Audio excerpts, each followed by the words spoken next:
Bismillahirrahmanirrahim. Assalamualaikum warahmatullahi wabarakatuh. Salam sejahtera bagi kita semua.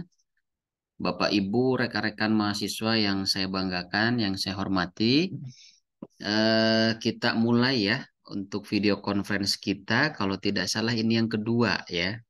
Jadi mohon maaf beberapa pekan yang lalu saya ada agenda eh, besar ya. Salah satu agenda besar saya yang tidak bisa apa namanya saya hindari gitu ya. Dan saya baru bisa menyapa Bapak Ibu lagi di pertemuan kelima dengan agenda video conference kita pada pagi hari ini, yaitu melakukan review materi dari beberapa pekan yang sudah saya berikan materinya. Serta nanti di akhir akan ada penjelasan pengerjaan tugas ya. Jadi tugas ini saya hanya berikan satu kali saja dalam satu semester ini, tetapi sifatnya nanti dikerjakan secara kelompok ya. Bapak Ibu nanti silahkan berkoordinasi dengan ketua kelas atau koordinator kelasnya masing-masing, baik di KM 101 maupun 103 ya. Untuk penjelasan teknis dan substansi seperti apa yang diminta di dalam tugas nanti di akhir video conference akan saya jelaskan. Nah, Bapak Ibu, teman-teman semuanya supaya kita tidak lupa ya tentang apa yang dimaksud dengan corporate communication. Dulu di pertemuan pertama saya menjelaskan secara umum apa saja yang akan kita pelajari selama beberapa pekan ke depan gitu ya. Yang kemudian penjabarannya yang lebih rinci lagi itu dijelaskan setiap minggunya gitu ya. Tentu dengan topik, dengan bahasan yang lebih spesifik lagi. Kalau kita berbicara corporate communication, ada istilah corporate communication atau komunikasi perusahaan. Apakah sama dengan yang disebut PR ya, public relation? Oke, supaya pemahaman kita sama bahwa corporate communication ini membahas seluruh aktivitas yang terjadi di dalam sebuah organisasi ya atau perusahaan. Sedangkan PR, public relation itu adalah kita berbicara mengenai aktor gitu ya, mengenai aktor siapa yang berkomunikasi atau siapa yang memerankan peran PR itu sendiri. Jadi PR itu adalah public relation, berbicara tentang aktornya, berbicara tentang subjeknya, kemudian bagaimana PR itu menjalankan peran dan fungsi.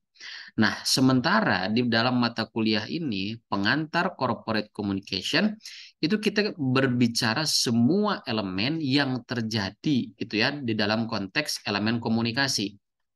Kegiatan komunikasinya tidak hanya dilakukan oleh seorang PR saja, tetapi kita juga bisa melihat kegiatan-kegiatan komunikasi itu dilakukan oleh atasan dengan bawahan gitu ya, atau antara sesama kolega gitu ya, antara sesama stakeholders dan lain sebagainya. Jadi mata kuliah corporate communication ini lebih luas daripada hanya membicarakan sekedar public relation ya.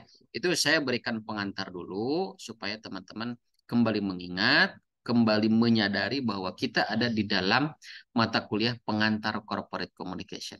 Kalau masih ada kata pengantar, berarti di sana kita masih berbicara tentang hal-hal yang sifatnya dasar ya, mencari tahu tentang hal-hal yang dasar sebelum nanti kita akan kembangkan di mata kuliah yang lain seperti ada research PR gitu ya, ada stakeholders mapping gitu ya nanti juga dengan saya. Kemudian juga ada kampanye PR dan lain sebagainya. Oke, Bapak Ibu kita mulai akan mereview materi ya dari pertemuan 2. Ya, nanti kita akan reviewnya secara singkat dan padat gitu ya. Nah, kalau di pertemuan pertama dulu, saya menjelaskan bahwa apa yang disebut dengan corporate communication, ya, itu adalah aktivitas komunikasi yang terjadi di dalam sebuah organisasi. Nanti kita akan berbicara tentang identitas, akan berbicara tentang citra, akan berbicara tentang reputasi. Itu di pertemuan pertama itu saya menjelaskan poin-poin besar yang kemudian akan kita zoom gitu ya di dalam setiap pekannya. Nah, di pertemuan kedua ini adalah pendalaman materi secara lebih spesifik gitu ya tentang corporate communication. Nah, di pertemuan kedua kali ini kita akan membahas atau mereview materi yang sebetulnya materi ini sudah saya jelaskan di dalam video pembelajaran ya. Dan harapan saya, rekan-rekan, Bapak Ibu semuanya itu bisa memahami dari apa yang saya jelaskan di dalam video pembelajaran. Adapun kesempatan Vicon kali ini bisa Bapak Ibu gunakan sebagai kesempatan untuk berdialog secara two-way communication gitu ya, secara interaktif. Apakah ada pertanyaan yang belum terjawab atau ada pertanyaan baru yang mungkin akan didiskusikan. Ya, kita berbicara tentang kedudukan corporate communication. Seperti apa kedudukan komunikasi di dalam sebuah perusahaan gitu ya. Jadi komunikasi ini kalau kita analogikan itu sebagai sebuah instrumen di mana berjalannya aktivitas organisasi itu ditentukan pada proses komunikasi. Anda semua bisa membayangkan bagaimana kita bekerja tanpa komunikasi, baik secara verbal dan nonverbal. Tentu tanpa adanya komunikasi sebagai instrumen penggerak dalam tanda kutip, kita tidak akan bisa terhubung dengan orang lain. Karena itulah konsep dasar manusia gitu ya, selalu menginginkan dan membutuhkan untuk terhubung dengan orang lain gitu ya. Maka posisi komunikasi di dalam sebuah perusahaan memegang peran yang sangat penting. Nah, komunikasi ini dilihat di dalam konteks corporate communication itu berperan sebagai fungsi informatif dari komunikasi yang diberikan, komunikasi yang dijalankan gitu ya di dalam ruang lingkup organisasi itu bahwa komunikasi memberikan hal-hal yang sifatnya informasi gitu ya. Kemudian selain informasi bahwa komunikasi itu menyampaikan pesan-pesan yang sifatnya regulatif, ada aturan-aturan tertentu, baik aturan secara lisan maupun secara tulisan gitu ya. Kemudian komunikasi juga berperan sebagai instrumen untuk mengajak gitu ya. Apakah itu ajakan secara formal maupun informal?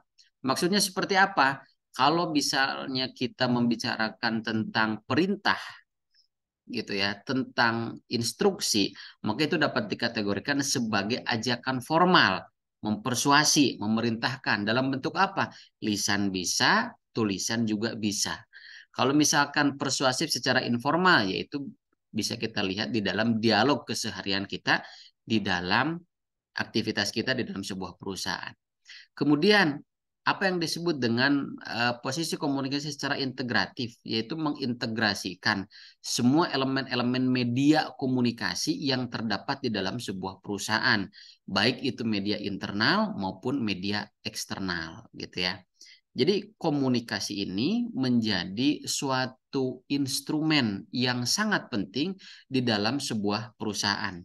Tadi seperti saya jelaskan bahwa tidak mungkin atau bahkan sangat sulit sekali kita membayangkan bagaimana kita di dalam organisasi tidak terjadi aktivitas komunikasi baik secara interpersonal, secara kelompok maupun secara organisasi gitu ya.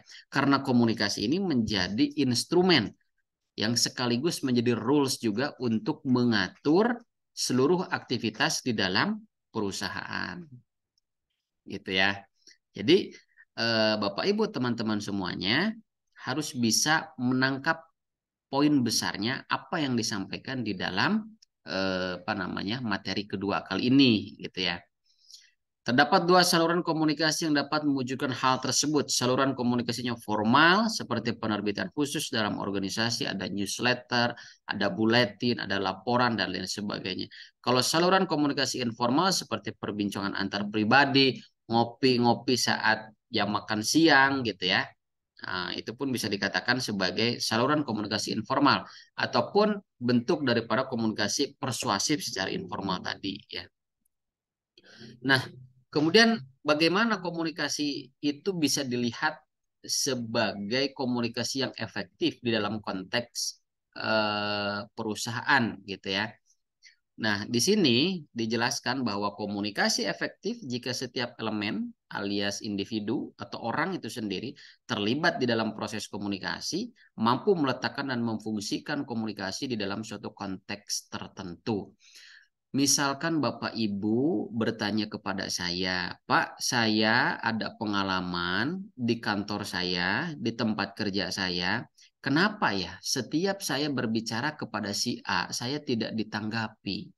Atau kenapa ya setiap saya berbicara kepada si A, responnya selalu berbeda antara respon yang diberikan kepada saya atau respon yang diberikan kepada orang lain?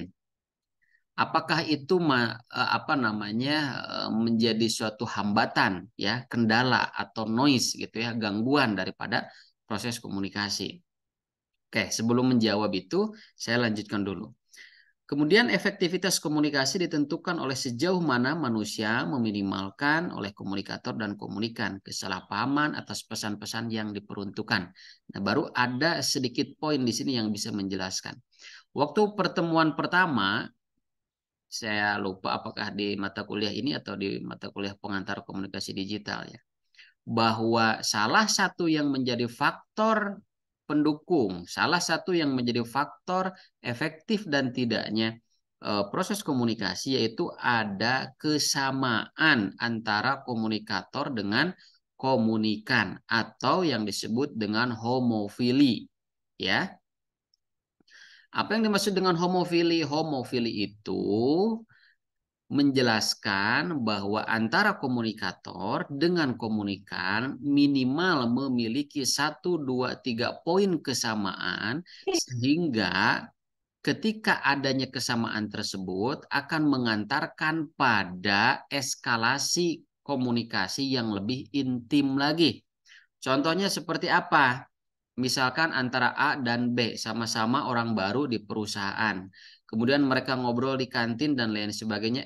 Tidak taunya mereka berasal dari latar belakang budaya yang sama. Misalkan sama-sama orang Sunda atau sama-sama orang Madura atau sama-sama orang Jawa. Hal itu memberikan sebuah instrumen gitu ya, atau menjadi sebuah stimulus maksud saya untuk dapat lebih mudah dan lebih dekat lagi antara komunikator dengan komunikan di dalam membangun sebuah komunikasi ya. Baik itu komunikasi personal maupun komunikasi formal gitu ya tentang perusahaan. Jadi minimal ada 1, 2, 3 poin yang didapati kesamaan antara komunikator dengan komunikan yang disebut dengan homofili itu tadi. Sebaliknya, kalau misalkan terlalu banyak perbedaan gitu ya, yang disebut dengan heterofili. Heterofili itu adalah beberapa perbedaan yang didapatkan pada diri komunikator dengan komunikan. Misalkan dari latar belakang pendidikan sudah berbeda, kemudian dari bahasa yang digunakan sudah berbeda, yang satu Jawa, yang satu Sunda gitu ya. Kemudian juga dari latar belakang pengalaman pekerjaan berbeda gitu ya. Maka itu akan sedikit menambah tantangan gitu ya. Atau akan sedikit setidaknya menambah hambatan di dalam proses komunikasi. Nah, kalau misalkan Pak, apakah memang homofili itu gitu ya selalu diidentikan dengan hal-hal yang sifatnya bawaan gitu? Oh, tidak mesti gitu ya. Karena tadi saya mencontohkan misalkan kesamaan budaya, kesamaan bahasa, kesamaan asal daerah gitu. Kesamaan hobi pun bisa, kesamaan selera pun bisa gitu ya. Yang terpenting adalah adanya poin kesamaan antara komunikator dengan komunikan. Oke ya, itu sedikit elaborasi untuk untuk materi kedua kali ini. Kemudian saya akan lanjutkan bahwa menurut Hammer gitu ya dan Kempe bahwa 3 tema sentral efektivitas komunikasi yaitu keterampilan berkomunikasi, kemampuan untuk menyesuaikan diri dengan tekanan dan kemampuan untuk membangun relasi. Ya. Kemudian ya ada yang menjelaskan lagi. Kemudian 3 aspek faktor penentu efektivitas komunikasi yaitu interaksi pribadi, efektivitas yang diciptakan oleh profesionalisme dan kemampuan menyesuaikan diri komunikator dan komunikan, sehingga kedua pihak merasa puas dalam menjalin relasi gitu ya. Begini, kalau saya bisa mengandaikan bahwa terjadinya komunikasi, terjadinya interaksi antara dua individu di dalam sebuah perusahaan atau dua kelompok di dalam sebuah perusahaan, itu dapat kita pahami dengan merujuk pada teori penetrasi sosial gitu ya, atau kulit bawang gitu ya. Jadi dimulai dari lapisan terluar, kita membicarakan hal-hal yang umum, kemudian kita masuk ke dalam lapisan kedua, di dalamnya kita membicarakan hal-hal yang spesifik, masuk lagi ke lapisan ketiga yang paling dalam, kita membicarakan hal-hal yang lebih khusus, masuk lagi ke dalam lapisan keempat, itu kita membicarakan hal-hal pribadi. Jadi seberapa lama kita bisa membangun kedekatan, keintiman dengan komunikator, khususnya di dalam ruang lingkup perusahaan gitu ya, maka itu juga yang menentukan bahwa kita memiliki kredibilitas, apa, kita sebagai komunikator yang memiliki kredibilitas gitu. Karena komunikasi efektif itu juga ditentukan oleh kita sebagai komunikator. Kredibel tidak di dalam membangun sebuah pesan atau komunikasi. Bagaimana cara komunikasi efektif di dalam perusahaan? Nah, ini seperti tadi saya jelaskan bahwa ada yang disebut dengan kredibilitas komunikator. Secara sepintas begini, Bapak Ibu mungkin tidak akan percaya dengan apa yang saya sampaikan kalau cara pembawaan saya, cara menyampaikan atau cara menjelaskan materi saya terbata-bata gitu ya. Atau saya kecenderungan di dalam menjawab pertanyaan Bapak Ibu itu sering mengelak, tidak bisa menjawab dan lain sebagainya. Nah, salah satu kredibilitas komunikator itu adalah terlihat dari kepandaian penguasaan tentang materi yang disampaikan gitu ya. Penguasaan keahlian yang dimiliki, penguasaan menjawab pertanyaan dan lain sebagainya. Kemudian juga membangun pesan yang jelas, yang bisa dipahami gitu ya, yang bisa ya yang bisa diterima gitu ya. Kemudian juga menekan sekecil mungkin ada hambatan komunikasi, menekan sekecil mungkin adanya kekeliruan atau kebingungan gitu ya. Dan tentunya komunikator yang baik gitu ya selalu memberikan ruang kepada komunikannya untuk memberikan feedback gitu ya. Tidak monoton, bersifat one way communication. Nah, kalau kita melihat nanti di pertemuan ketiga ya akan saya bahas juga itu berbicara tentang gaya komunikasi. Gaya komunikasi ini menitik beratkan pada pimpinan sebetulnya ya. Walaupun fokusnya tidak hanya pada pimpinan tetapi pada semua elemen yang berkomunikasi di dalam perusahaan. Kadang Bapak Ibu mendapati atau mungkin Bapak Ibu di sini sebagai pimpinan perusahaan gitu ya. Pak, kok pimpinan di tempat kerja saya ini relatif tidak mau mendengarkan anak buahnya ya, gitu. Jadi sifatnya one way communication gitu. Hanya memberikan perintah, hanya memberikan instruksi gitu. Bagaimana Pak cara saya untuk menyikapi hal tersebut? Nah, jawaban untuk pertanyaan tersebut nanti akan saya jelaskan atau akan saya jawab di dalam materi pertemuan ketiga gitu ya. Atau mungkin Bapak Ibu di sini yang merasa gitu ya, karena kebetulan Bapak Ibu sebagai pimpinan di tempat kerjaan masing-masing. Oh, saya tidak, meskipun saya sebagai pimpinan, saya tidak memberlakukan pola komunikasi one way communication, tetap two way communication gitu ya. Saya berdialog di dalam rapat-rapat, saya memberikan ruang untuk memberikan aspirasi gitu ya. Saya memberikan ruang untuk memberikan kritik dan saran dan lain sebagainya. Nah, itu akan kita bedah nanti di dalam pertemuan ketiga. Nah, ini ada beberapa referensi yang menjadi rujukan gitu ya daripada metode komunikasi efektif di dalam perusahaan. Agar apa? Sebetulnya perusahaan itu kan punya visi dan misi. Lagi-lagi orientasinya adalah pada tujuan gitu ya. Ada tujuan jangka pendek, menengah, dan jangka panjang. Tetapi karena kita mempelajari tentang ilmu komunikasinya, bagaimana di dalam sebuah perusahaan itu agar instruksi, agar perintah dapat dijalani, dapat diingat dengan baik gitu ya. Maka inilah yang harus kita perhatikan. Karena beberapa waktu yang lalu, ya beberapa hari ke belakang, saya mengalami hal yang tidak mengenakan gitu ya. Saya dipesankan sebuah hotel oleh saudara gitu ya, ya hotel tertentu lah ya dengan ya pesanan yang VIP berbeda dan lain sebagainya. Tetapi toh saya masuk ke hotel tersebut tidak ada sesuatu yang istimewa gitu, tidak ada sesuatu yang apa namanya ya seperti apa yang dijanjikan gitu ya. Dan memang setelah dikonfirmasi terjadi miskomunikasi ya antara pemesan dengan pihak hotel. Sampai manajer hotelnya mendatangi saya dan mengatakan permohonan maaf atas miskomunikasi yang terjadi. Nah, bahwa hal seperti itu dapat kita antisipasi dengan menggunakan metode-metode komunikasi yang Bapak Ibu sudah bisa melihat di depan layarnya gitu ya. Misalkan penyampaian informasi yang memerlukan tindakan segera, ya paling efektifnya dilakukan atau ditulis dalam bentuk apa? Ya, dilakukan dalam bentuk lisan diikuti tulisan, ya. Karena situasinya penyampaian informasi yang memerlukan tindakan segera. Berarti adakan rapat, berikan arahan secara lisan, lalu keluarkan surat tugas, gitu ya. Kemudian informasi yang memerlukan tindakan pada waktu mendatang, tulisan saja. Kenapa? Itu supaya supaya bisa diingat atau mudah diingat bahwa ada deadline-nya, ada harinya, ada lokasinya, ada tanggalnya dan lain sebagainya. Kalau yang paling tidak efisien itu menggunakan lisan saja. Karena apa? Karena lisan cenderung lupa gitu ya. Cenderung pesannya itu tidak permanen atau ya mudah lupa, tidak bisa diingat gitu ya.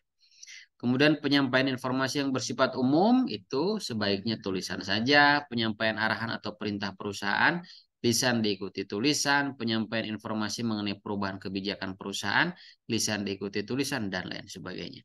Saya harap Bapak Ibu sudah membaca dan memahami materinya ya. Kemudian contoh bentuk komunikasi dalam perusahaan. Nah, ini ada secara oral, tertulis, nonverbal, media elektronik, dan visual. Ini kita nanti akan bedah lagi di dalam materi media relation gitu ya.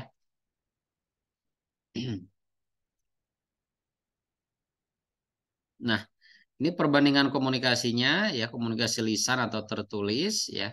Kalau komunikasi lisan lebih personal, lebih informal, kalau komunikasi terus itu lebih formal. Kemudian komunikasi lisan memperbesar kontrol ya ketika pesan itu didengar orang lain, komunikasi tertulis hanya sedikit kontrol gitu ya. Dan lain sebagainya. Teman-teman bisa membaca sendiri.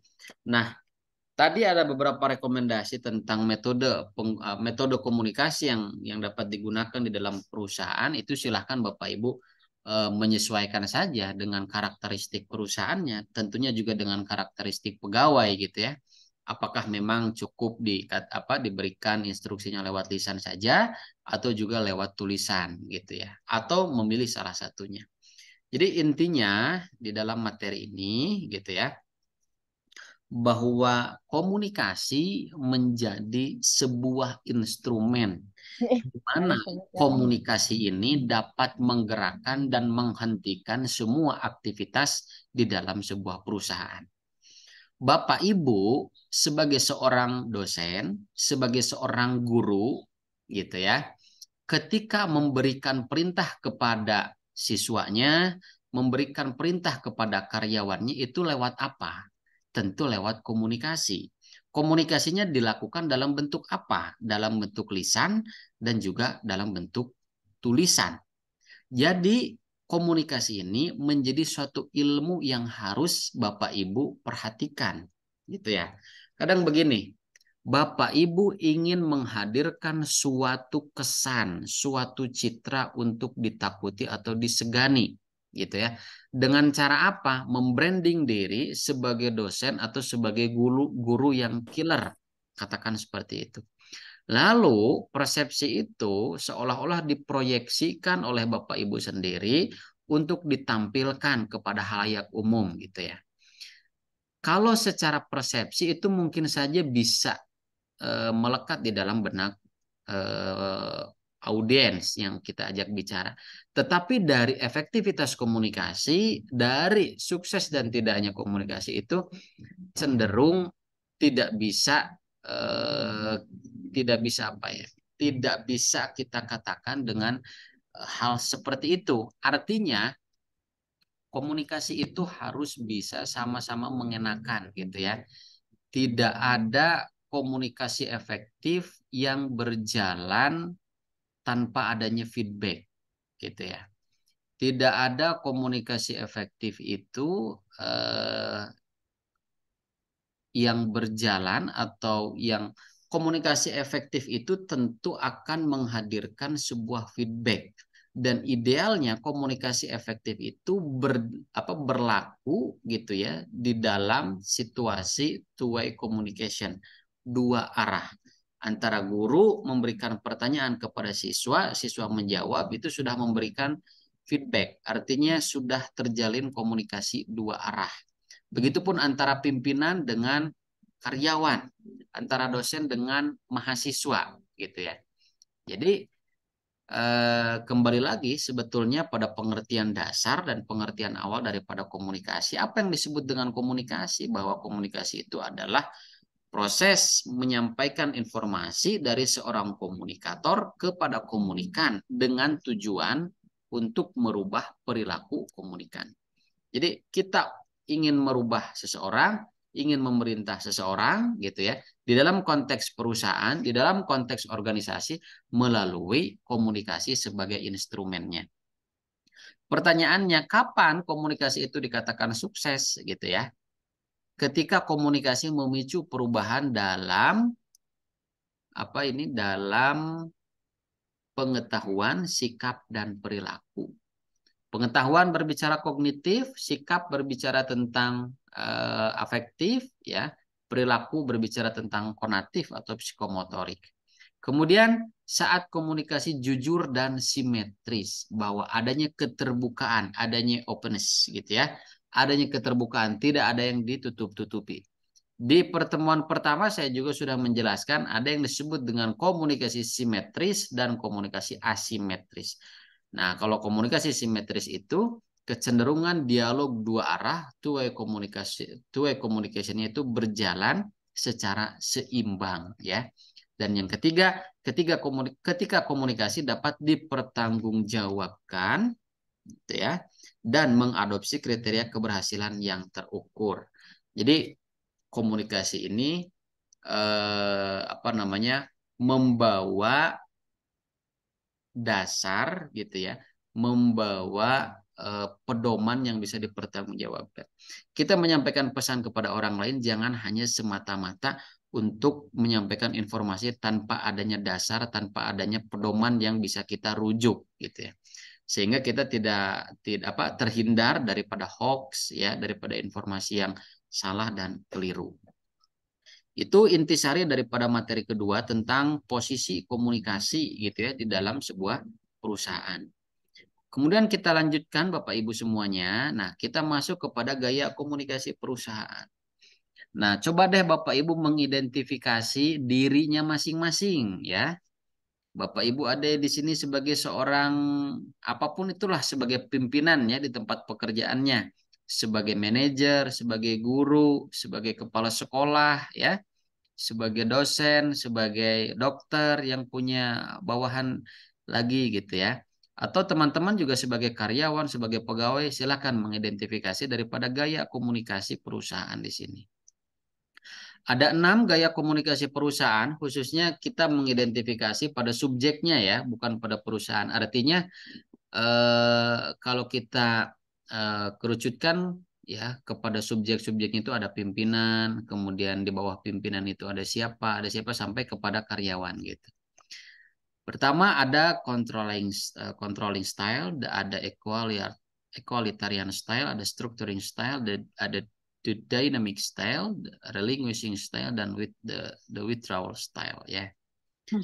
Nah, gaya pertama yaitu tentang gaya yang menjelaskan bahwa controlling style ini ya gaya komunikasi yang sifatnya mengendalikan, ditandai dengan adanya satu kehendak untuk membatasi, memaksa, mengatur perilaku, pikiran dan tanggapan.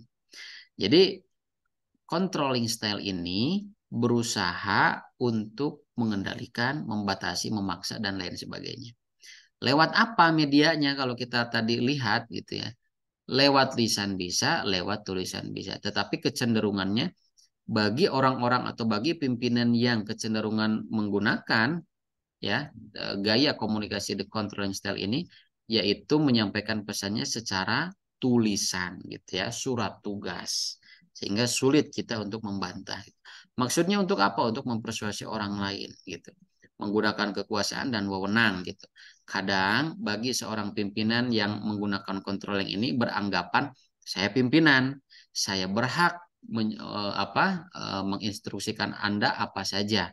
Saya berhak untuk menugaskan Anda apa saja gitu.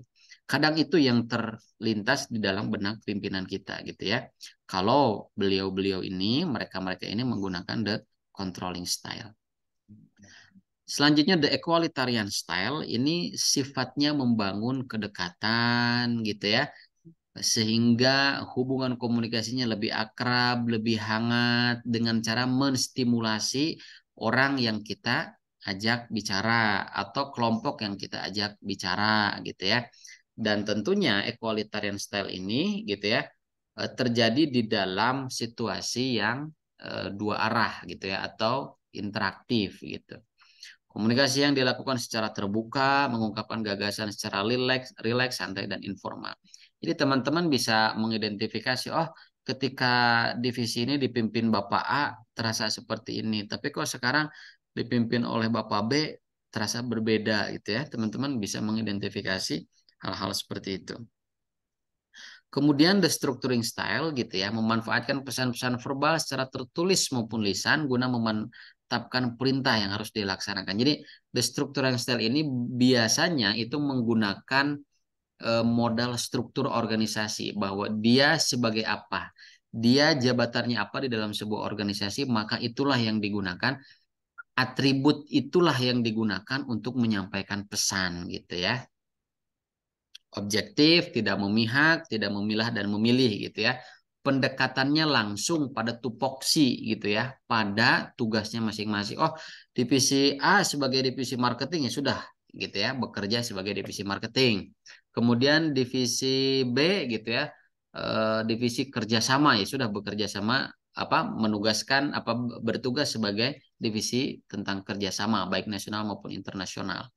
Nah, kalau tadi the equalitarian style ini kadang bisa gitu ya melakukan pendekatan secara personal maupun secara komunal, secara kelompok gitu kan, untuk bisa memberikan paham-paham yang lebih luas lagi, lebih holistik lagi, bahwa misalkan pimpinan memberikan tugas kepada divisi marketing, tidak hanya menjalankan tugasnya sebagai marketing, tetapi dalam waktu bersamaan jalin juga kerjasama dengan pihak-pihak tertentu gitu.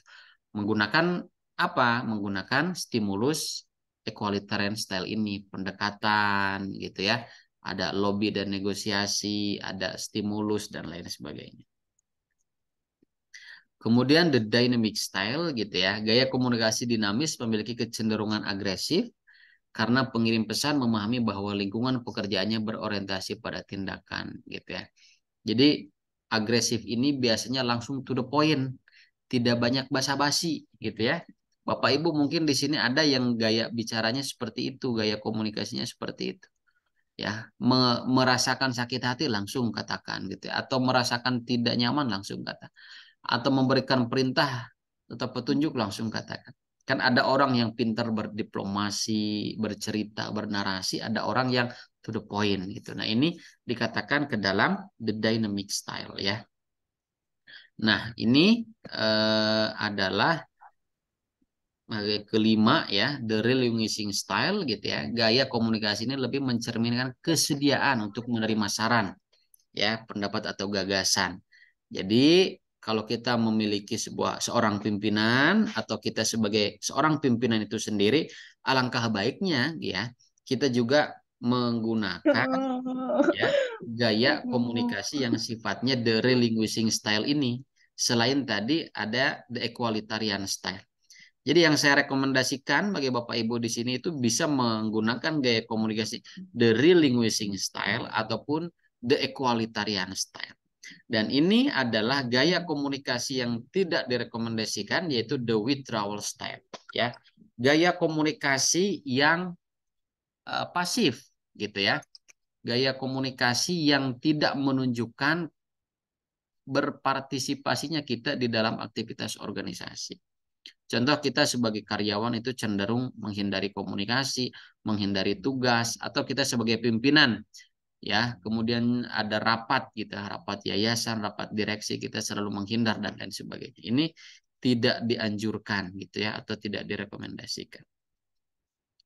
Nah, hambatan-hambatan komunikasi di dalam perusahaan menjadi tantangan bagi kita.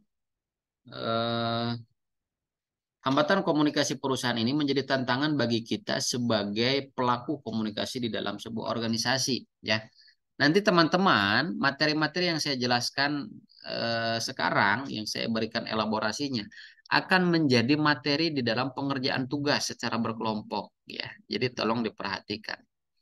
Nah, bentuk dari hambatan komunikasi di dalam perusahaan itu, gitu ya, ada dalam bentuk lingkungan, personal maupun semantik gitu ya. Nanti teman-teman identifikasi dan cari datanya.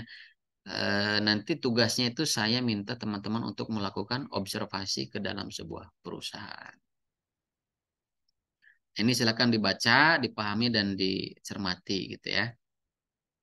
Nah, selain itu kita juga berbicara tentang iklim komunikasi. Bapak Ibu, kalau kita berbicara iklim, saya biasanya memberikan ilustrasi bahwa iklim komunikasi itu seperti angin, ya. Tidak terlihat tetapi bisa terasa, ya. Tak terlihat wujudnya tapi bisa dirasakan keberadaannya. Contohnya, Bapak Ibu keluar atau resign dari satu perusahaan, kemudian masuk ke perusahaan baru. Di perusahaan yang lama, Bapak Ibu kecenderungan mengalami ya atau merasakan bahwa iklim komunikasinya itu eh, tidak ada kedekatan, tidak ada kekeluargaan gitu ya, tidak ada keharmonisan dan lain sebagainya. Bahkan yang terkesan di hati Bapak Ibu itu tingginya kompetisi gitu ya, kemudian saling menjatuhkan dan lain sebagainya. Kemudian masuk ke organisasi yang baru, ke perusahaan yang baru, Bapak Ibu merasakan hal yang berbeda. Adanya solidaritas yang tinggi gitu ya. Kemudian adanya perhatian yang berbeda, adanya keharmonisan yang dibangun, kemudian juga adanya kekeluargaan yang terjalin gitu. Nah, itu yang disebut dengan iklim komunikasi ya, bahwa iklim gitu ya, perilaku di sini ada Gibbs ya memberikan penjelasan, menekankan betapa pentingnya perilaku dan sikap pemimpin dalam menciptakan iklim komunikasi pada sebuah perusahaan ya. Gibbs mengidentifikasi bahwa terdapat dua kutub dalam iklim komunikasi, yaitu iklim yang mendukung dan iklim yang bertahan. Kalau iklim yang mendukung itu iklim yang mendukung adanya perbaikan-perbaikan di dalam sebuah perusahaan. Apa yang diminta, apa yang dibutuhkan oleh orang-orang di dalam perusahaan itulah yang dibangun gitu ya. Tidak bertahan sesuai dengan apa yang dikehendaki oleh pimpinan saja gitu. Jadi iklim itu seperti angin kalau saya mengilustrasikannya. Tidak terlihat tetapi bisa terasakan. Oh beda ya gitu. Contoh deh, contoh lain. Bapak Ibu, teman-teman di sini masuk ke bank, ke salah satu bank ya. Saya sebut saja misalkan Bank Mandiri dengan Bank BCA. Adanya beberapa iklim secara sederhana gitu ya, bisa dirasakan. Bagaimana security di Bank Mandiri itu menyambut Bapak Ibu sebagai nasabah, kemudian tellernya menyambut Anda sebagai nasabah seperti apa. Tentu akan ada tupoksi atau SOP yang digunakan gitu ya. Kemudian teman-teman bandingkan ketika teman-teman masuk ke bank BCA, bagaimana cara security-nya menyapa Anda gitu ya. Kemudian bagaimana tellernya atau customer service-nya menyapa Anda. Dari hal-hal terkecil itu saja iklim komunikasinya sudah bisa kita lihat dan sudah bisa kita rasakan gitu ya. Nah, berbicara tentang iklim komunikasi ini tidak bisa dilepaskan juga daripada budaya komunikasi perusahaan. Nanti akan berlanjut di pertemuan kelima ya tentang budaya perusahaan.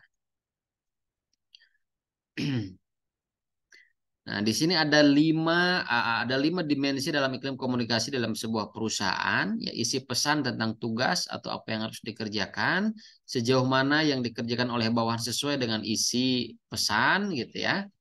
Kemudian juga pengembangan daripada karir gitu ya. Bagaimana perusahaan itu berusaha memanusiakan manusia gitu ya. Anda ini sudah bekerja di perusahaan ini berapa lama, kemudian kemungkinan-kemungkinan untuk meningkat pada posisi selanjutnya itu seberapa besar dan lain sebagainya. Jadi iklim komunikasi ini membantu kita sebetulnya untuk memahami bagaimana menciptakan ya sebuah arus komunikasi di dalam perusahaan. Mungkin di sini Bapak Ibu ada yang sebagai owner perusahaan A, B, C. Nah, silakan untuk bisa memahami dan juga menerapkan iklim-iklim komunikasi yang ideal, yang sesuai dengan kebutuhan perusahaannya masing-masing. Bagaimana mengukur iklim organisasi? Ya, kita bisa melihat bahwa iklim organisasi itu baik dan tidak, aktif dan tidak, ditentukan dari tinggi dan rendahnya partisipasi oleh semua kalangan organisasi, gitu ya. Artinya oleh semua publik internal. Kemudian, seberapa besar dukungan publik internal itu terhadap kebijakan-kebijakan yang dilakukan atau dibentuk oleh organisasi.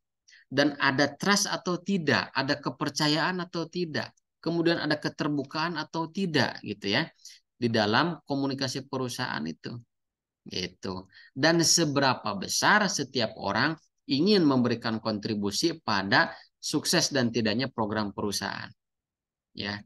Jadi kan kalau iklim organisasinya itu cenderung positif, cenderung sesuai dengan keinginan dan kebutuhan publik internal, maka tujuan organisasi itu akan mudah dicapai karena setiap orang relatif akan mau dan bersedia untuk dilibatkan pada kegiatan-kegiatan yang menunjang pada visi organisasi itu.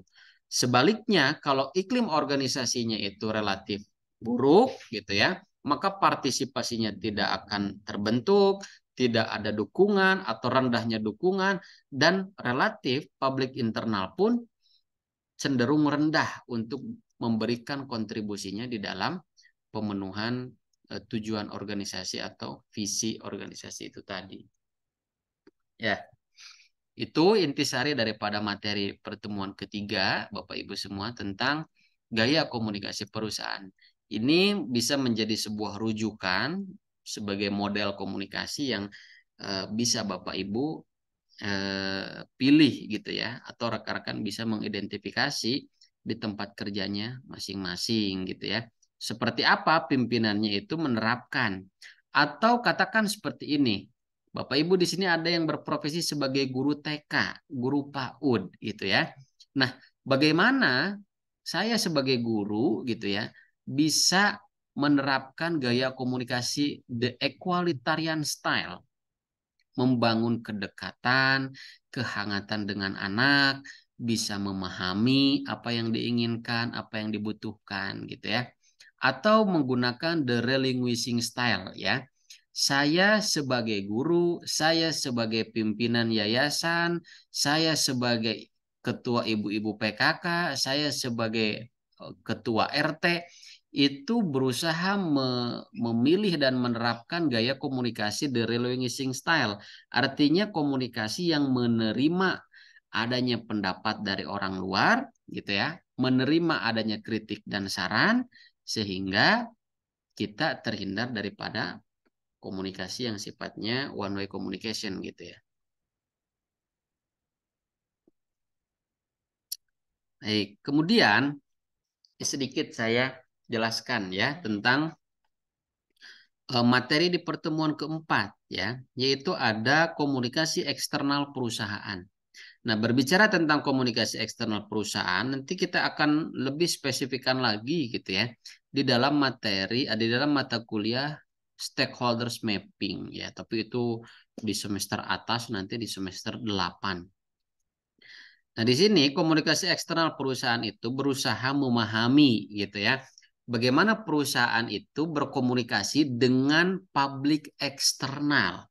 Kalau barusan saya menjelaskan bahwa bagaimana gaya komunikasi perusahaan yang diterapkan oleh pimpinan itu memberikan kenyamanan, ya, empati, kemudian juga kepercayaan, keterbukaan terhadap publik internal. Ada office boy, ada karyawan, ya, ada security dan lain sebagainya. Nah, di pertemuan keempat kita bergeser. Bagaimana perusahaan justru membangun komunikasinya itu dengan orang-orang atau pihak-pihak di luar perusahaannya, ya, atau stakeholders gitu ya. Kadang stakeholders ini ada di dalam internal juga ada di dalam eksternal, tapi kecenderungan daripada stakeholders ini ada di dalam atau di luar daripada organisasi. Seperti karyawan, pelanggan, investor, pemerintah dan publik gitu ya. Nanti kita juga akan berbicara tentang teori-teori stakeholders gitu ya, tentu di mata kuliah yang lain. Nah, intinya daripada materi komunikasi perusahaan ini bahwa bagaimana seorang PR ya yang menjadi aktor representatif daripada perusahaan itu bisa menghubungkan antara perusahaan dengan pihak-pihak di luar perusahaan. Contohnya dengan pemerintah. Kalau perusahaan akan mengadakan sebuah event dalam konteks CSR, maka bagaimana relevansinya dengan regulasi yang ditetapkan oleh pemerintah daerah contohnya.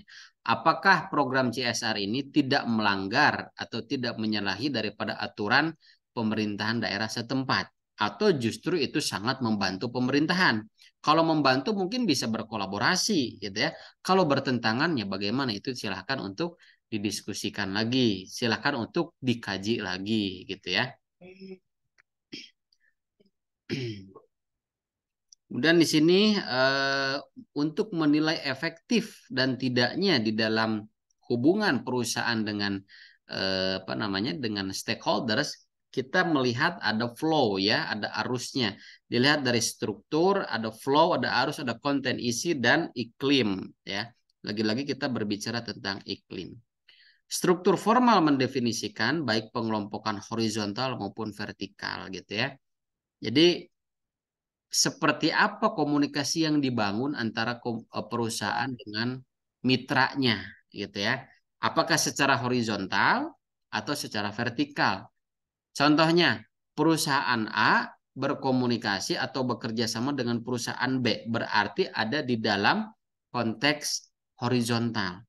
Tetapi kalau perusahaan A berkomunikasi dengan pemerintah pusat atau dengan pemerintah provinsi, itu berada pada konteks vertikal. Nah, itu yang menjadi perhatian ya.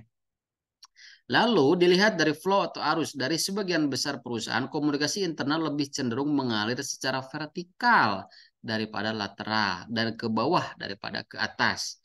Arus ke bawah biasanya berupa putusan, tugas, permintaan. Arus ke atas lebih cenderung melibatkan laporan dan informasi. Jelas ya. Kalau misalkan kita bekerja sama dengan pemerintah pusat, berarti kita nanti cenderung gitu ya memberikan laporan, laporan, laporan. Tapi kalau kita perusahaan membangun komunikasi atau bermitra dengan UMKM, dengan organisasi-organisasi kecil, justru kitalah perusahaan, kitalah yang memberikan instruksi gitu ya, memberikan perintah. Nah, itu juga masuk ke dalam bentuk komunikasi vertikal. Kemudian dilihat dari konten, dari isinya gitu ya. Tepat waktu, dapat dibaca, mudah dipahami, dan memadai gitu. Adanya kepercayaan diri, adanya kejelasan instruksi, dan lain sebagainya. Dilihat dari iklimnya gitu ya, bahwa iklim komunikasi adalah sesuatu yang bisa merubah perspektif kelompok-kelompok tertentu terhadap sebuah organisasi, kalau dikatakan organisasi itu sebagai komunikator.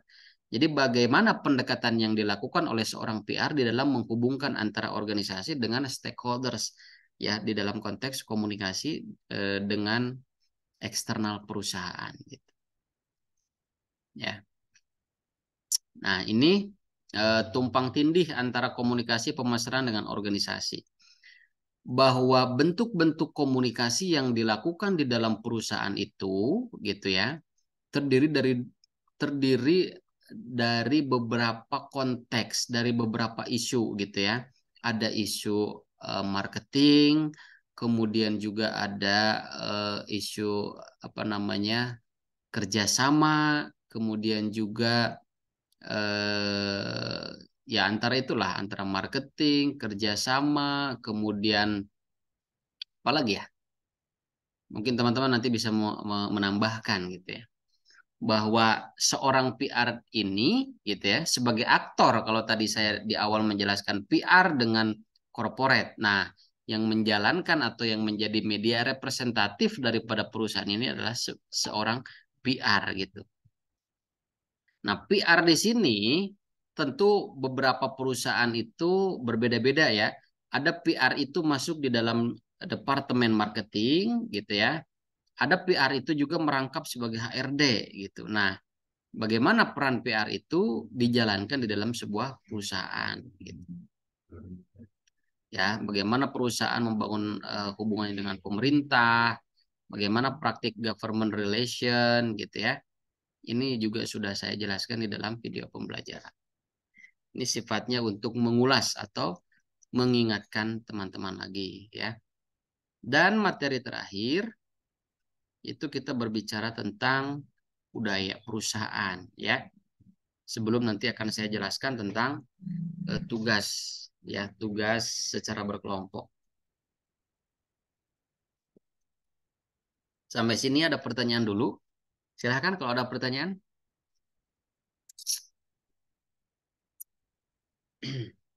Atau mungkin belum ada ya. Silahkan kalau sudah ada. Selamat pagi, Pak. Boleh izin Iya, bertanya, iya, Pak? silahkan Saya Bu Made. Made. Iya, baik. Mm, Terima kasih, Pak. Saya izin bertanya tentang terkait dengan iklim tadi, Pak. mm. Berarti apakah gaya komunikasi, style komunikasi yang Bapak bilang tadi bahwa itu terlihat dalam subjek, bukan perusahaan ya, Pak, tapi individunya. Berarti apakah itu mempengaruhi iklim perusahaan itu secara keseluruhan, Pak? Terima kasih. Baik, terima kasih Bu Nimade ya. Pertanyaan yang bagus sekali. Jadi materi ketiga tentang gaya komunikasi itu sebetulnya ya bisa kita identifikasi bagi semua elemen yang ada di dalam sebuah perusahaan.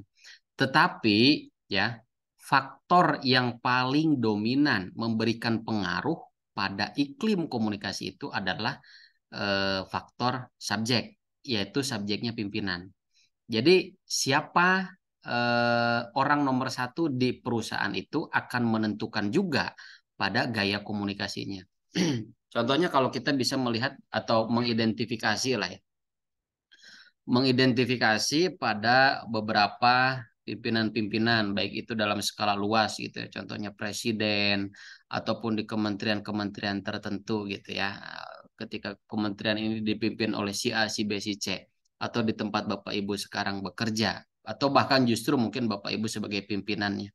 Bahwa asumsi yang dikatakan di dalam materi ketiga itu adalah bahwa gaya komunikasi perusahaan dalam konteks gaya komunikasi pimpinan ya di dalam perusahaan itu memberikan dampak yang sangat besar terhadap terbentuknya iklim komunikasi. Begitu Bu Timade ya. Jadi eh, iklim itu dipengaruhi oleh gaya komunikasi perusahaan dalam konteks gaya komunikasi pimpinan. Begitu. Nah, Baik, Pak. Terima terlepas kasih, jelas. ya terlepas daripada latar belakang mungkin kenapa si A si B ini berkomunikasi seperti ini, mungkin ada latar belakang budaya, latar belakang profesi mungkin ya, atau latar belakang pendidikan. Oh, pendidikannya di luar negeri semua sehingga gaya komunikasi pimpinannya seperti ini. Pasti akan ada perbedaan di dalam perusahaan itu. Begitu, Bu Nimade. Ada lagi yang ingin Terima kasih, ditanyakan? Pak. Sama-sama, Bu Nimade. Ada lagi? Silakan teman-teman, Bapak Ibu semua.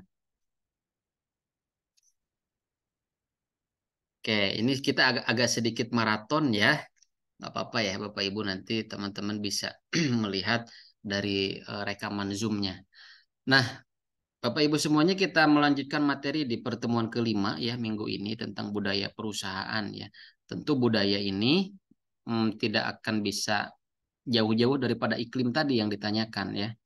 Oke, pengertian daripada budaya perusahaan. Budaya perusahaan adalah suatu sistem nilai bersama, kepercayaan dan kebiasaan dalam perusahaan yang tertanam dalam struktur formal untuk melahirkan norma-norma perilaku manusia.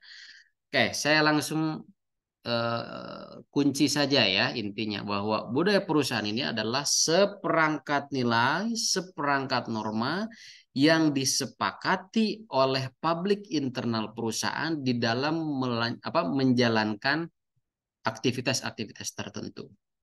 Kadang aktivitas di dalam organisasi A dengan aktivitas di dalam organisasi B itu berbeda. Bukan kadang lagi atau mungkin justru banyak perbedaan. Tetapi kalau itu sudah menjadi budaya perusahaan, itulah nilai dan norma yang dipercaya dan kemudian disepakati oleh perusahaan. Bagaimana cara? Nah, kalau tadi saya menjelaskan Bapak Ibu masuk ke Bank Mandiri, masuk ke Bank BCA, kemudian rasakan atmosfer komunikasinya, rasakan iklim komunikasinya. Nah, itu juga akan berhimpitan gitu ya dengan budaya perusahaan, dengan budaya. Berbicara tentang budaya perusahaan, nanti juga kita berbicara tentang budaya komunikasi perusahaan. Ada SOP tertentu gitu ya di dalam di dalam hal yang lebih kecil gitu. Bagaimana security ketika menyapa Anda gitu ya. Bagaimana gesturnya, apa pesan yang disampaikan. Contoh Bapak Ibu masuk ke Alfamart, masuk ke Indomart. Selamat datang di Alfamart, selamat berbelanja. Selamat datang di Indomart, selamat berbelanja. Itu adalah bentuk SOP yang menjadi apa ya namanya? Yang menjadi operasional terkecil daripada budaya perusahaan. Ya, jadi paham ya? Jadi budaya itu adalah seperangkat nilai dan norma di dalam melakukan aktivitas organisasi. Jadi tata caranya, nilai, norma, itu semua menjadi seperangkat yang kemudian disepakati dan dibenarkan di dalam organisasi tersebut. Nah, kalau kita berbicara tentang iklim komunikasi organisasi, kita melihat dan merasakan aspek komunikasinya saja. Kalau budaya perusahaan itu berbicara tentang semua kegiatan, semua aktivitas yang disepakati oleh publik internal khususnya. Itu tentang budaya perusahaan.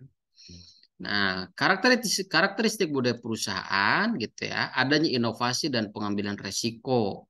Sejauh mana karyawan didorong untuk bersikap inovatif dan berani mengambil resiko ya. Perhatian pada hal-hal yang rinci dan detail tadi ya yang saya jelaskan. Hal-hal rinci dan detail adanya SOP. SOP itu menjadi operasional yang sangat kecil mungkin saya bisa mengatakan bahwa itu adalah butir-butir budaya perusahaan yang memang dapat kita lihat dan dapat kita identifikasi. Kemudian orientasi hasil bahwa budaya ini berorientasi pada hasil. Hasilnya apa? Bisa memberikan identitas tertentu, bisa memberikan image atau citra baik tertentu gitu. Contoh teman-teman, oh, saya mah lebih suka ke Alfamart, kenapa? Lebih ramah. Oh, saya mah lebih suka ke eh, Indomart, kenapa? Ya lebih komunikatif dan lain sebagainya. Itu bebaslah teman-teman mengekspresikan. Tetapi ada budaya perusahaan yang memberikan kesan tertentu sekaligus menjadi identitas tambahan gitu ya, yang membedakan antara perusahaan A dengan perusahaan B. Dan tentu itu disepakati menjadi nilai dan norma yang disepakati di dalam melakukan aktivitas perusahaan. Jadi inti daripada budaya perusahaan itu seperti itu, seperangkat nilai dan norma yang memang gitu ya disepakati bersama. Tipe budaya perusahaan, budaya komunal, memberikan rasa memiliki bagi anggota gitu ya. Budaya network, anggota diperlakukan sebagai teman dan keluarga, yang satu sakit semuanya jenguk ya, yang satu sakit semuanya berembuk gitu ya, ngasih dana ya dana kesehatan lah gitu ya. Budaya mercenary fokus langsung pada tujuan. Budaya fragmented rasa memiliki yang sangat rendah. Tergantung Bapak Ibu mau menerapkan budaya yang mana di perusahaannya masing-masing. Kemudian dimensi budaya perusahaan ada visible dan invisible ya. Visible itu budaya perusahaan yang terlihat dari corak bangunan, dari penggunaan cat gitu ya, dari bentuk bangunan, dari ya apapun itulah yang dapat terlihat, dari uniform ya, dari eh, seragam yang digunakan. Kalau budaya perusahaan yang sifatnya invisible gitu ya, budaya perusahaan yang tidak terlihat, ada disiplin gitu ya, misalkan kedisiplinan, masuk jam 9 gitu ya, ada teguran ya dan lain sebagainya. Itu hal-hal yang bisa Bapak Ibu identifikasi sendiri gitu ya. Ada faktor internal budaya perusahaan, aspek komunikasi, aspek motivasi, kepemimpinan, pengalaman organisasi dan lain sebagainya. Ini sudah saya jelaskan di dalam video pembelajaran, hanya saya akan menjelaskan poin-poinnya saja. Nah, untuk menjelaskan pembentukan budaya perusahaan bahwa harus dilihat sebetulnya secara filsafatnya atau filosofi daripada pendirian perusahaan. Apa sih gitu ya filosofi pendirian perusahaan ini? Kemudian pemilihan kriteria menjadi butir-butir atau poin-poin tersendiri dan kemudian disepakati oleh para pimpinan manajemen atas lalu disosialisasikan dan terbentuklah budaya perusahaan ya. Ini pendekatan-pendekatan secara teoritis. Oke, ada pertanyaan? Ada pertanyaan lagi? Silahkan Bapak Ibu. Untuk materi kita pada pagi menjelang siang.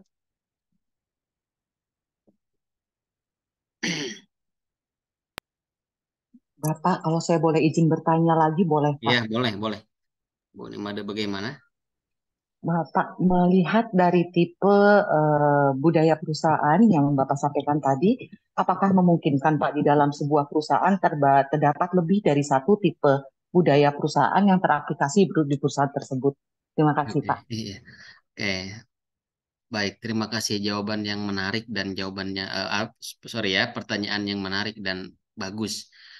eh ini juga kadang ditanyakan ya, ada pertanyaan seperti ini dari mahasiswa di semester lalu. Pak, apa namanya? Bagaimana kalau budaya di dalam perusahaan itu tidak terlihat seperti apa ya, tidak terlihat seperti budaya itu melekat gitu ya. Jadi intinya budayanya kok seperti ini, tetapi tidak betul-betul seperti ini gitu. Itu pertanyaan mahasiswa di semester lalu. Kemudian Bu Nimade ini bertanya juga, apakah memang memungkinkan satu budaya itu berada di dalam sebuah perusahaan gitu ya. Tadi mungkin yang ditanyakan pada slide ke ini ya, sebentar. Nah, kalau berbicara organisasi ya Bu Nimade itu sangat mungkin. Karena kenapa? Organisasi ini adalah sebuah lingkungan, sebuah badan gitu ya, baik formal maupun non formal, ataupun skala besar maupun skala menengah.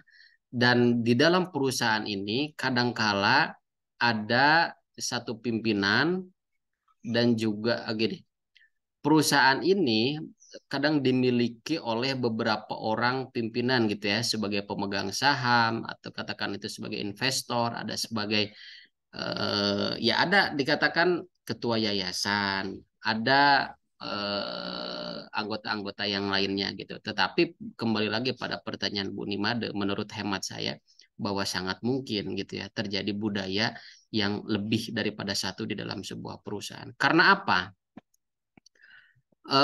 Budaya ini tidak sifatnya itu tidak tunggal ya. Artinya atribut-atribut yang melekat pada setiap orang, baik itu pimpinan. Pimpinan perusahaan itu kan kita tidak bisa memproyeksikan bahwa pimpinan perusahaan itu pasti satu gitu.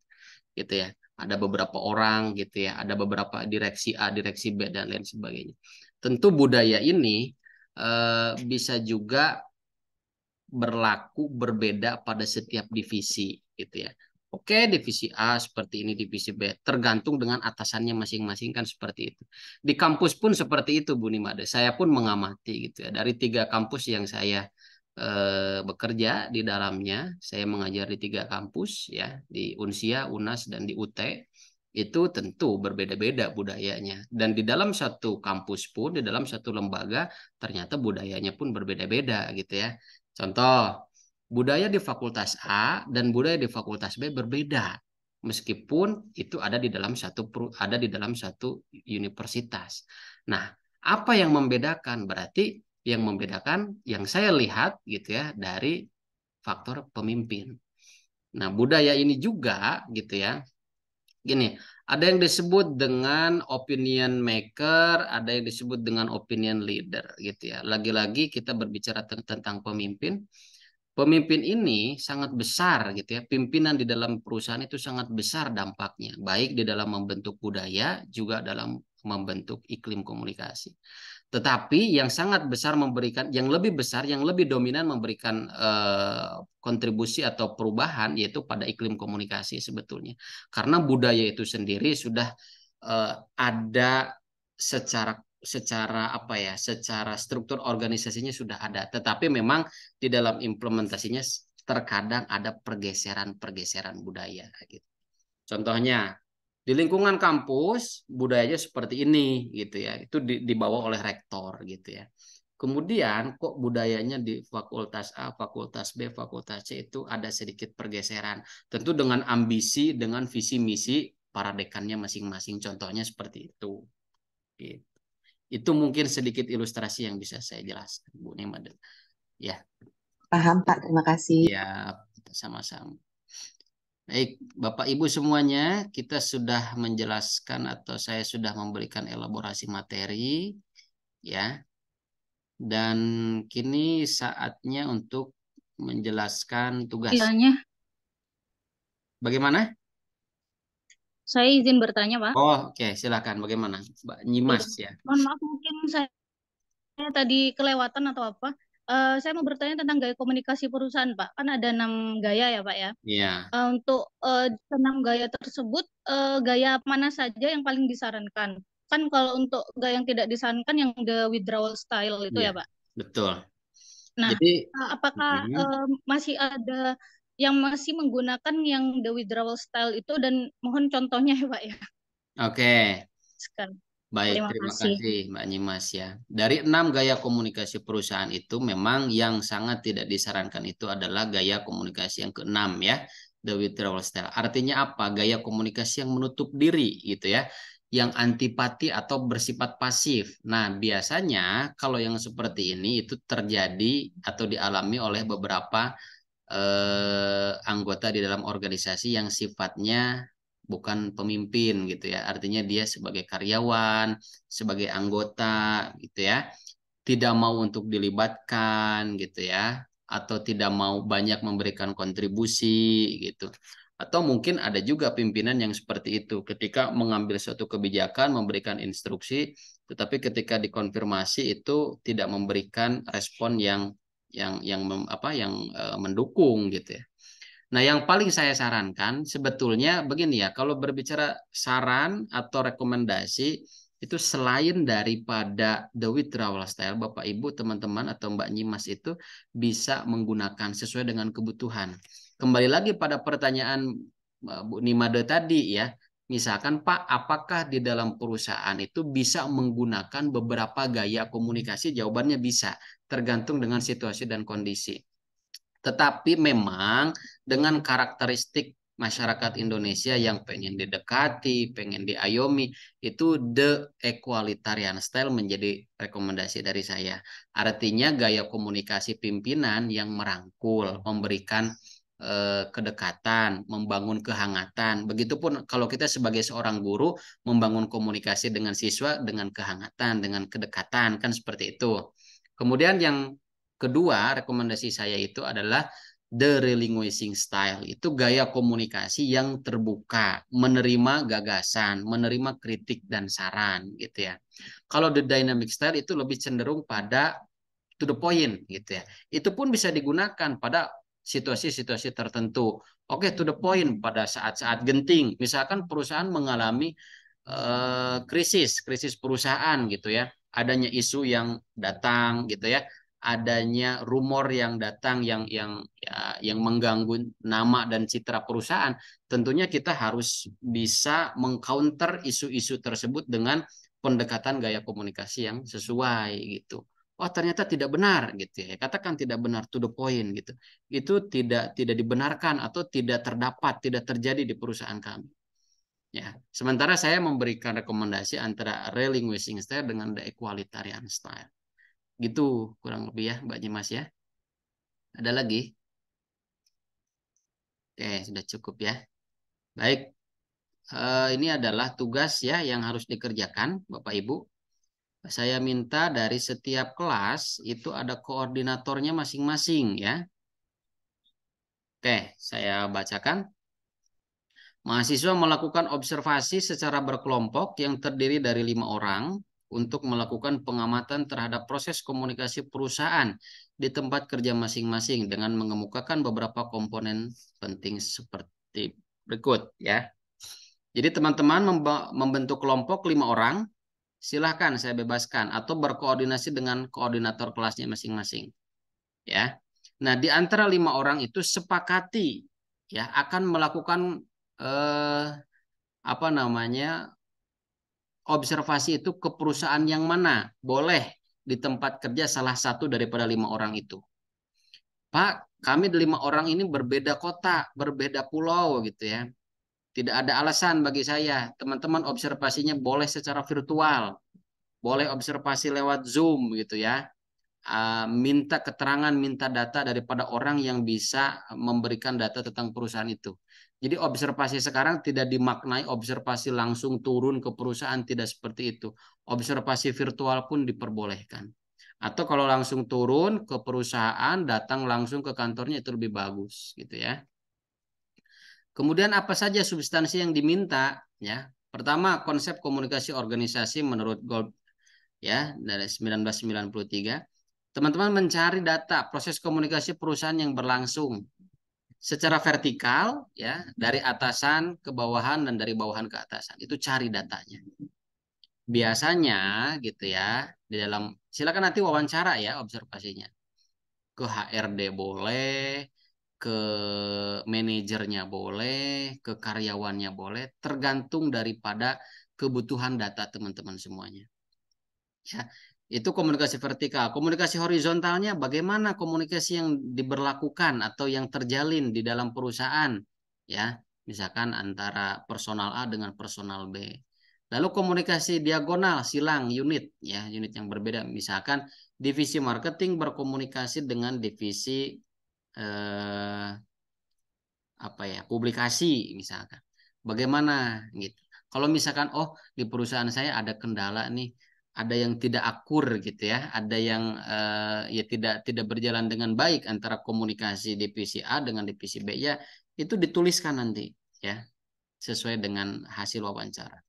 Lalu pesan komunikasi yang dipertukarkannya seperti apa? Dalam bentuk lisan saja, dalam bentuk tulisan saja atau dalam keduanya. Hambatan-hambatan komunikasi perusahaan yang dihadapi apa? Misalkan karena di perusahaan ini banyak orang yang berlatar belakang budaya yang berbeda, jadi bahasanya juga campur misalnya.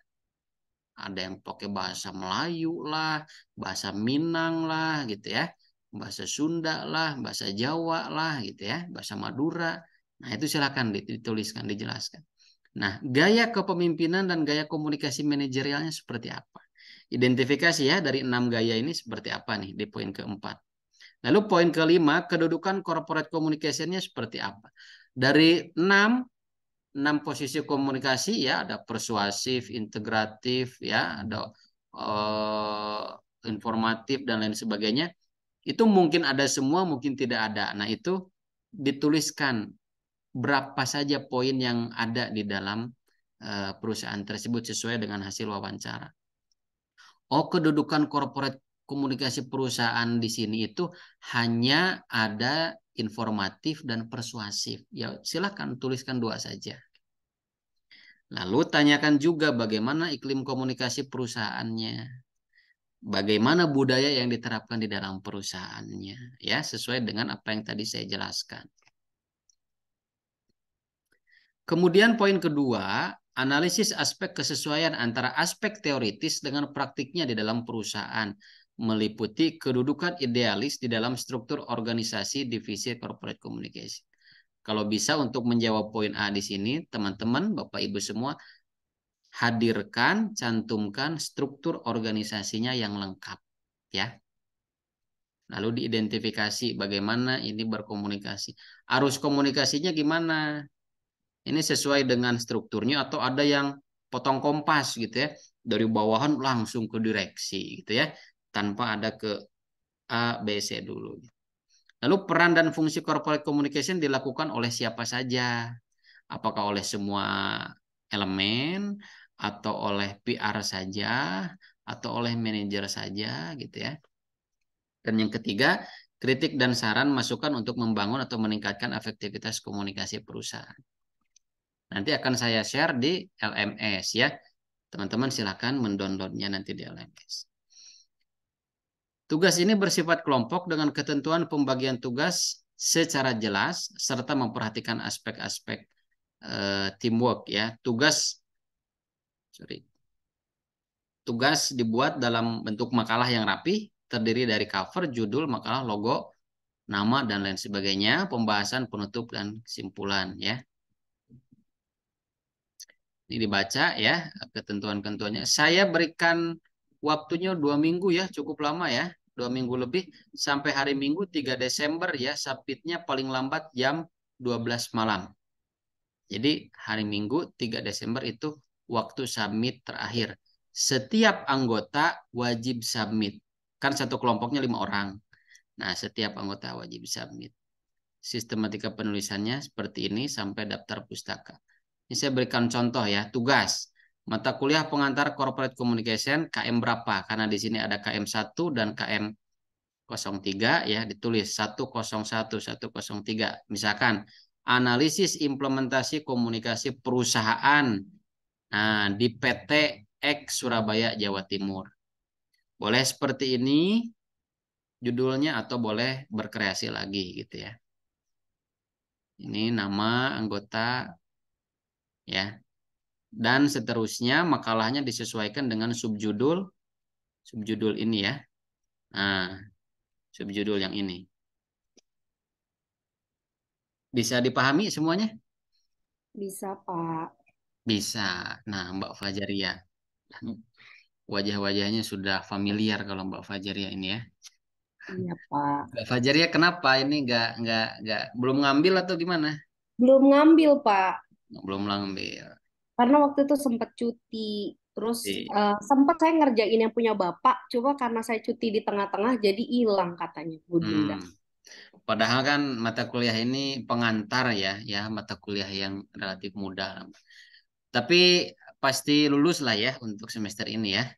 Pak Iksan sih pasti Siap, lulus. iya. Kalau saya kan nggak sulit ya untuk nilai. Teman-teman asal tahu aja saya nggak sulit untuk nilai gitu ya. Tapi teman-teman ikut berproses aja gitu. Gitu ya, Yang ada penting yang detail ditanyakan? ya, Pak. Iya, siap-siap. Bapak, Berarti mohon maaf. berarti hanya 5 tim aja ya, Pak ya? Maksudnya jadi satu kelompok 5 aja ya? Satu kelompok 5 orang. Kalau Karena ini ya, rata-rata 60 mahasiswa satu kelas, berarti ada sekitar 12 kelompok ya. iya. Iya. Dan Nah, oke. dipastikan perusahaannya berbeda ya antara satu kelompok dengan kelompok yang lain gitu supaya tidak menimbulkan data-data yang sama. Baik, Pak. Mbak Makasih, Fajaria Pak KM Iksan. berapa? Saya KM 103, Bapak Iksan. 103. Oke, mungkin Pak nanti Ihsan mau tanya lagi, Pak. sebentar. Untuk perusahaannya, kalau umpamanya kantor-kantor seperti rumah sakit, puskesmas gitu boleh nggak sih, Pak? Boleh, tapi itu menjadi sebuah kesepakatan di antara 5 orang itu ya. Kelompok. Iya, heeh. Ya, Iya, iya, iya. misalkan Itu Mbak ya, Pak. Nyimas ini di mana lokasinya ini? Saya di Gresik, Pulau Bawean, Pak. Gresik, baik. Iya. Nah, di Gresik sendirian, teman-teman ikut observasinya gimana secara virtual. Jadi atur aja lah gitu ya. Oh, teman-teman ini ada nih, ada beberapa, ada kepala puskesmasnya, ada dokternya, gini, gini, gini. Kita zoom ya, kita cari data bareng-bareng, itu kemudian di screenshot, masukkan ke lampiran sebagai bukti observasi, kan gitu. Iya, iya. Boleh. Iya. Ya, gimana Bu Niman? Bapak, apakah, Ya, maaf Pak, Bapak, apakah nama perusahaannya harus kami lampirkan juga, Pak? Saya cuma ya. terkait masalah ini aja, Pak, konfidensial atau apa gitu. Terima kasih, Pak. Oh, begitu. Sebaiknya sih iya ya, Bu ya. Analisis implementasi komunikasi perusahaan, kalau misalkan itu menjadi keberatan daripada perusahaan, bisa dikatakan PT X saja gitu. Perusahaan X. gitu. Baik, Tapi Pak. nanti Baik. saya minta konfirmasi khusus buat saya Baik. gitu ya. Nah, Baik, Pak. Nanti kami lampirkan khusus untuk nama perusahaannya terpisah, nggak apa-apa ya, Pak? iya, nggak apa-apa. Seandainya ada keberatan. Baik, terima kasih. Sama-sama. Ada lagi yang ditanyakan, Bapak Ibu, silakan.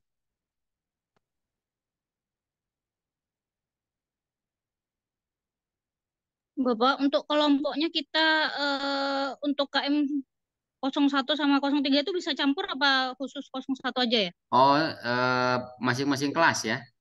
Oh, masing-masing kelas 101, aja. 101, Oh. 103. Nah, begini, saya akan menawarkan bagaimana pembagian kelompoknya. Apa saya acak secara random di LMS atau teman-teman membentuk kelompoknya sendiri? Diacak aja Pak Seperti kayaknya Pak. seperti biasa aja Pak, kelompok sendiri. Bentuk sendiri aja, Pak. Sendiri aja. Bentuk Sendiri. Nanti Baik. biasanya kan Ya.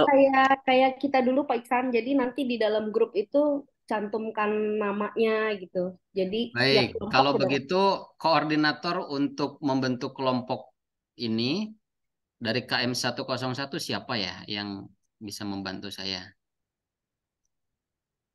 Koordinatornya ayo.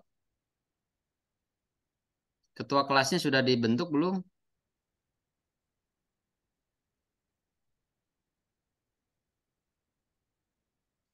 Ya silahkanlah teman-teman nanti di grup ya berdiskusi supaya hidup grupnya dan teman-teman juga sudah paham lah ya sebagai mahasiswa bukan sebagai anak SMA lagi gitu ya. Teman-teman membentuk saja kelompoknya masing-masing gitu ya maksimal 5 orang. Mungkin ada yang 4 ya tidak masalah atau satu kelompok ada yang 6 tetapi rata-rata itu 5 orang dan dikerjakan ya diperhatikan substansi dan teknis penulisannya. Saya tunggu sampai hari Minggu 3 Desember 2023 jam 12 malam terakhir. Kalau ada pertanyaan boleh disampaikan di dalam grup saja supaya tidak tertimbun gitu ya chat-chat secara personal ke saya. Baik, itu saja mungkin yang bisa saya sampaikan Bapak Ibu semuanya. Untuk absensi mungkin akan saya absenkan secara manual dengan screenshot di sini ya, yang mengikuti sampai akhir perkuliahan. Sebentar.